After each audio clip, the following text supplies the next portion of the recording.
I could stare at this for hours. Actually, I have stared at this for hours. This is a container that has grape juice in it.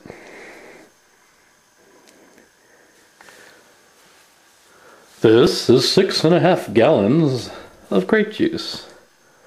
Not that it matters any, but it came from Trader Joe's. Check the ingredients. You do not want juice that has any kind of preservatives. This juice happened to have no preservatives and has ascorbic acid added, so I didn't have to add it myself. And this is the basic winemaking video. I have a bowl here. I have chlorine bleach.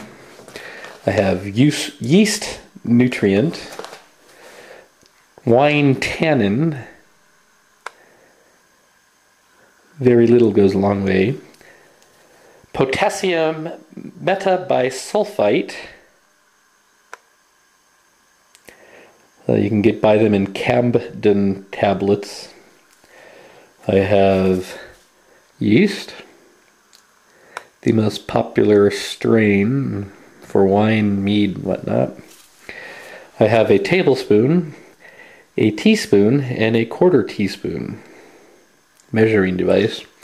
I have a measuring cup that I use for scooping things with. I have a water-filled airlock, a hydrometer, and the container that it goes into to float. And I have a siphoning tube device. And I have a jar with a lid to mix things with, which I will start the yeast in, among other things. Also necessary is sugar, cane sugar, because the juice sugar, it will probably not be enough to get maximum alcohol. You want as much alcohol in your wine as possible so that it will keep longer. And for you lushes out there, you want more alcohol, just, you know, like duh.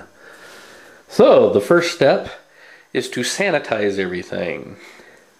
This is 1 gallon of warm water going into the bowl.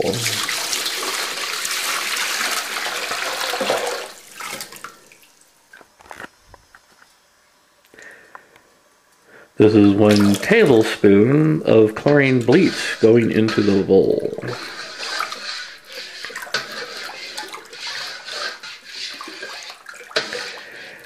And you'll want to throw your tablespoon in there. You'll want to throw damn near everything in there. You want to make sure that the bung is separated before going in there, and you want to make sure that sanitizing fluid works its way into your airlock. It's not terribly important because the airlock won't come in contact with the must, but you'll want to do that anyways. Also, of course, you want to wash your hand. The mixing jar gets sanitized.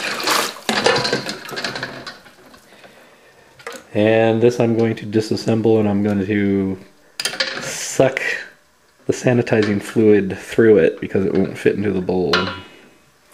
But I can get the top part here. I want to get the rubber bung sanitized, and then the inside, because I'm going to draw must out of my carboy once I mix the juice and put it into my hydrometer floater. I'm also going to use the measuring cup to pour sanitizing liquid into the float. And I'm also going to use 2 hands to wash this. And I'm going to let that sit there for about 5 minutes. I'm going to add some warm water, like up to there maybe, where my thumb is. I'm going to add some sugar. 6 teaspoons of yeast nutrient because I have 6 gallons of juice. I'm going to add 1 packet of yeast. There we go. I put the lid on tightly. I've shaken it and I'm taking the lid off, and I'm going to set that aside here. I'm going to take all of the equipment out of the bowl where it's been sanitized. I'm going to shake it dry, and then I'm going to pour the water into the carboy and give the carboy a shake for several minutes so it's sanitized inside. Okay, so I've removed the water sanitizing solution from the carboy, and I am now ready to add the juice. We want a little headspace because when the juice starts fermenting, which I should call it the must, a lot of crap will show up at the top here. So we want some breather space, but not too much. We also want to aerate the juice. You want air in solution in your juice so that the yeast will multiply. After the yeast have multiplied, they're going to consume that oxygen, and then they're going to start producing alcohol and carbon dioxide in an anaerobic environment, which is why you need an airlock on top. The best way to oxygenate your juice is to just pour it from a distance from out of the container and into your carboy. Okay, so there's almost 5.5 gallons of juice in the carboy. I've kept a little out because I'm going to use this juice and this container. I'm going to add a little bit of wine tannin and a little bit of metabisulfite into the juice. I'm going to shake it up and then pour it into the carboy. I'm then going to grab the carboy and give it a good shake, and then I'm going to add the yeast to the carboy and give it another shake. So I'm going to add about 3/8.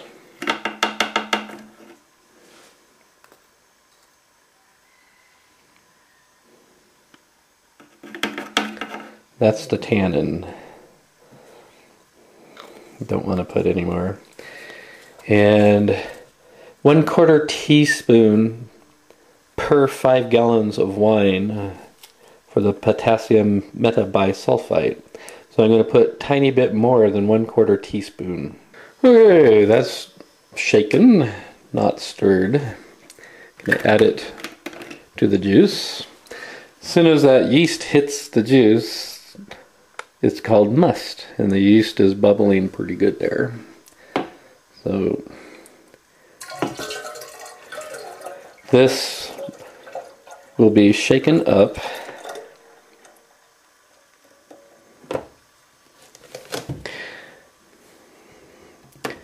with my muscles. Okay, I have shaken the bottle. There's now 5.5 gallons of juice in the carboy. I now want to draw out some of that juice, and I'm going to measure the specific gravity with a hydrometer. You will notice that the hydrometer has a gradient on it. My target is about 1.1 there. If I put too much sugar added, too much sugar added, the alcohol content will rise and not metabolize all of the sugar, so the wine is going to end up sweet. Put too little sugar in, and the alcohol content won't be as great, but it'll be a drier wine. Drier meaning all of the sugar has been metabolized. So I want about 1.1 to end up with a dry wine. So we'll first see what the juice is actually measured. I have my siphon. I'm going to blow into this tube while catching the juice with the other tube. And I don't want to fill it all the way because the hydrometer is going to take up some space, so maybe I'll fill it to about there. Okay, the hydrometer is now floating in the juice. Still did not add the yeast yet, so you don't call it must as far as I know. And you want to shake it a bit to get the air bubbles off, because the air bubbles are going to screw up your measurement. And we're just going to let it bounce around until it comes to a stop. I can already see that the hydrometer is not floating as high as it should, so I need to add cane sugar. I read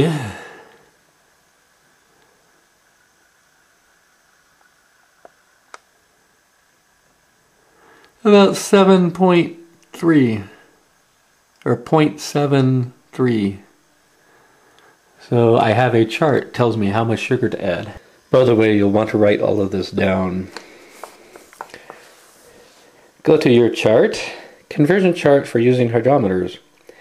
Find what the specific gravity for the juice without added sugar, without yeast, is. 1.073, 1.076, 0.4, 719. So we'll say it's about 0.74, which is pretty close. Potential alcohol at the moment is roughly 9.9%. That's if I do not add sugar. So we want to bring the alcohol content up as much as we can so that the wine will keep longest. So to add sugar, you want to add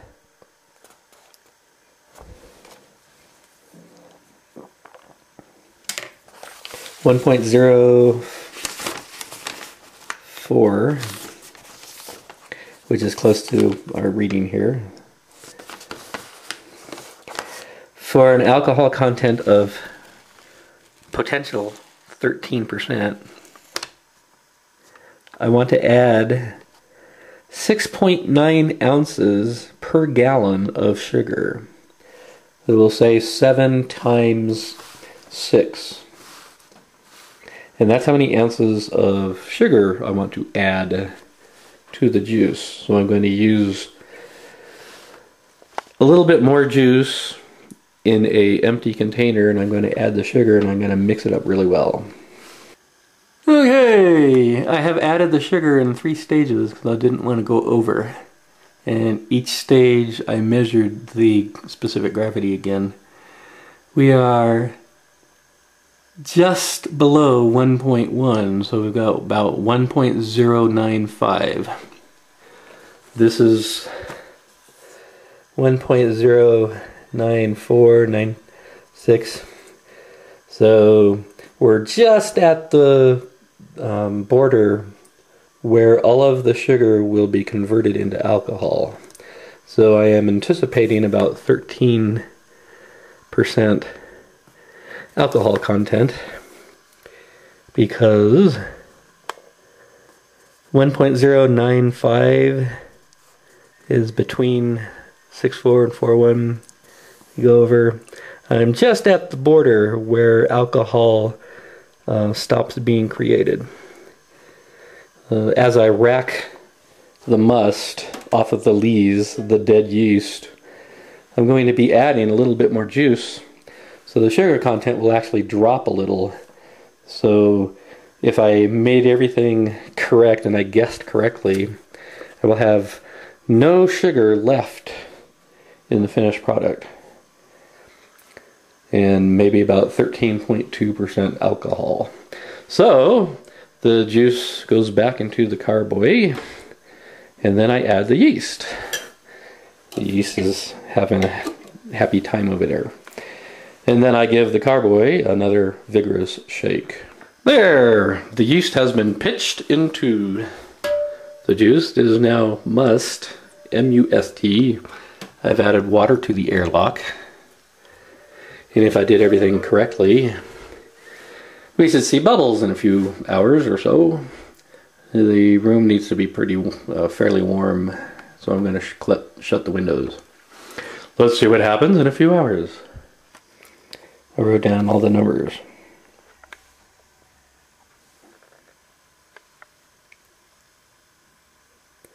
Juice before sugar, how much sugar to add? the must after I've added sugar, nutrients, and the yeast. We want to know this figure so that when we compare the current start fermenting must with the finished product, we can estimate how much alcohol percentage. Ta-da! 9 hours later,